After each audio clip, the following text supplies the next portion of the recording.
here's Master Motivator, Zig Ziglar. I want to emphasize a point in our seminar today, and that simple as this. You were born to win. But in order to be the winner you were born to be, you must plan to win, you've got to prepare to win, and you must expect to win. And if you don't plan to win, and if you don't prepare to win, then you have no legitimate reason for expecting to win.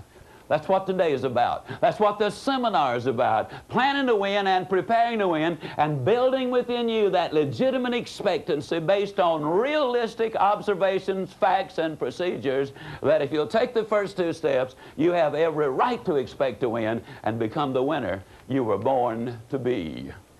I want to establish something here that's very important. Matter of fact, we'll build this seminar around three basic premises, and that simply is that you are what you are and where you are because of what's gone into your mind. Now, you can change what you are. You can change where you are by changing what goes into your mind. I want to emphasize that because that is an extraordinarily important part of what we go through. Now, I want to also tie to that the fact that life is a long series of choices. And if we make enough of the right choices, we will end up with the right results. For example, for 24 years of my adult life, by choice, I weighed well over 200 pounds. Now, the reason I say by choice is simply because I have never accidentally eaten anything. I mean, it's always been by choice. And if I choose to eat too much today, then I have chosen to weigh too much tomorrow. If I choose to get drunk tonight, then I have chosen to feel miserable tomorrow. Every choice has an end result. Now, you see, we can choose what we put into our mind. And when we choose the right thing to put in our mind, we have chosen the right thinking. We then have chosen the right actions, and the right action produces winners, ladies and gentlemen. Let me share something with you to emphasize the importance of input and expectancy in your mind. We teach a seminar in Dallas. It's called Literally Born to Win. People come from all over the world to attend. We had a young man there a couple of years ago named Samuel Akwasi Sarpong. Now, he's from the Ashanti tribe in the nation of Ghana. In his land, they name the babies, the children, based on the day of the week on which they're born. The fact that his name was Akwasi, now they have a couple of other names too. The fact that his name was Akwasi indicates that he was born on Sunday. Now, that simply in his language means godly, gentle, kind, and peace-loving. By coincidence, this young man was a Christian minister. Those who are born on Wednesday are named Kwaku. Now, Kwaku means mean, violent, aggressive, quick-tempered. By the strangest of coincidences, over 50% of all of the crime committed in the nation of Ghana is committed by those who are born on Wednesday. Sociologists say the only explanation they have is the fact that an expectancy is set up in the minds of the parents. Can't you just visualize the scene? Mom and Dad get the good news. They're going to have a baby. Can't you hear them just talking? Well, boy, I'm sure glad we're going to have us a baby, but boy, I hope that kid doesn't get here on Wednesday. And then can't you imagine little Kwaku shows up and the first time he drops the ball, can't you just hear old Dad saying, well, what do you expect? A kid was born on Wednesday. Expectancy, which is set up in the mind, is so critically important. Now, we all might laugh and say, yeah, but Zig, that was in the Ashanti tribe in Africa, thousands of miles away. Let me tell you something interesting about America. Did you know according to Wendell Johnson in his book, People in Quandaries, that in America there's not a single full-blooded Indian on a reservation who stutters. That's right. Now here's another interesting little thing. In the Indian languages and dialects, there is not a word, nor is there a substitute word for stutter. And if there's not a word for stutter, how are you going to stutter? You kind of snicker a little bit and you say, well, that's kind of cute, Ziglar, but what's that dude trying to tell me? Here's what I'm trying to tell you. Words paint pictures. Then the mind goes to work to complete the picture. Now, that's the reason the words you use, the language you use are so important, because of those pictures. For example, think of the picture that's painted in the mind of a child when the parent calls him stupid. Do you really think that makes them any smarter? Or does it have exactly the opposite effect? You're absolutely right. Bill Glass, good friend of mine. Bill is the former All-Pro end for the Cleveland Browns. And Bill does a lot of work in the prisons in America today. And he says that over 90% of the men and women who are incarcerated in our prisons today were repeatedly told by their parents, one of these days, you are going to end up in jail.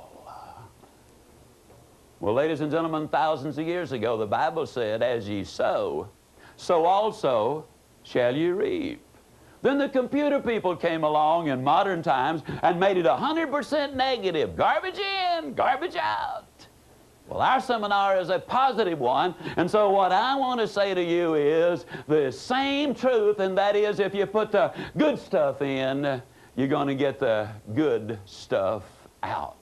To me, that's exciting. You are what you are and where you are because of what's gone into your mind. You can change what you are. You can change where you are by changing what goes into your mind. I will say some things a number of times today because repetition is the mother of learning and it is the father of action, making it the architect of accomplishment. I just love what Dr. Tony Campola of Eastern College in Pennsylvania says. Dr. Campola says, and I'm absolutely in agreement with him, Dr. Campola says over and over that your past is important because it has brought you to where you are. But as important as your past is, as it relates to your present, it is not nearly as important as the way you see your future. You see, ladies and gentlemen, the way you see your future determines your thinking today. Your thinking today determines your performance today. And your performance today determines your future. But hey, did you hear what else Dr. Campola said? Dr. Campola said, look, I understand about your past. I understand that you've had a bankruptcy. I understand that you've had a failed marriage. I understand that you've been chemically dependent. I understand that you were abused as a child. I understand all of those things. But let me say it over and over and over. That is in the past. And I want to say this a number of times. Failure is an event. It is not a person. Think of all of the times that Babe Ruth struck out. Think of all the incomplete passes that Roger Staubach threw. Think of all the sales that a super salesperson has missed, whether they live here in Salt Lake or Portland or Kansas City or Yazoo City. We've missed a lot of sales. So what? Failure is an event. It is not a person. In my own life, I was stone broke at age 45. My dad died when I was 5 years old. It was the heart of the Depression. I'd worked hard all of my life. I had been selling on the street since I was 8 years old. I was milking cows by the time I was 8 years old. We survived only because we had a mother with an enormous amount of faith and the capacity for a lot of hard work, an enormous amount of wisdom. I was milking those cows at age 8, and I know we got some city slickers watching this, so let me tell you something about cows. They don't give milk. I mean, you got to fight for every drop. Now, I don't know what you can do with that information, but that's not my responsibility. My responsibility is to give you information, then you use it as you see fit. Let me tell you what my good friend John Maxwell from San Diego, California says. John Maxwell says, and again I believe he's right, that if there is hope in the future, there is power in the present. Everything I do as an individual and everything we do as a company is to give you hope in that future. But at the same time, I've got to be absolutely candid with you and say to you that if you expect to win, you've got to understand the second principle that I will be espousing repeatedly today. And that, ladies and gentlemen, is that life is tough. I don't know what your experience with it has been. I don't know what you've discovered as you've gone about in the game of life. But I want you to clearly understand that life is tough. I want you to hear it over and over that whether you're a student in school, a salesperson, a household executive, whether you're in the military, the government, or whatever you do, life is tough. But even more significantly, I want you to clearly understand that when you're tough on yourself, life is going to be infinitely easier on you. I just want you to understand that you got to be before you can do, and you got to do before you can have. Now, the reason I emphasize that is this. The average 20-year-old American has witnessed 1 million television commercials. That's 50,000 a year. That's 1,000 a week. And those commercials, primarily 30 to 60-second ones, repeatedly say, you know, everything has a 30-second or a 60-second solution, but that's not what life is all about. The songs of today frequently sing, I want to be free. But folks, let me tell you something. You take the train off the tracks, it's absolutely free, but it cannot go anywhere.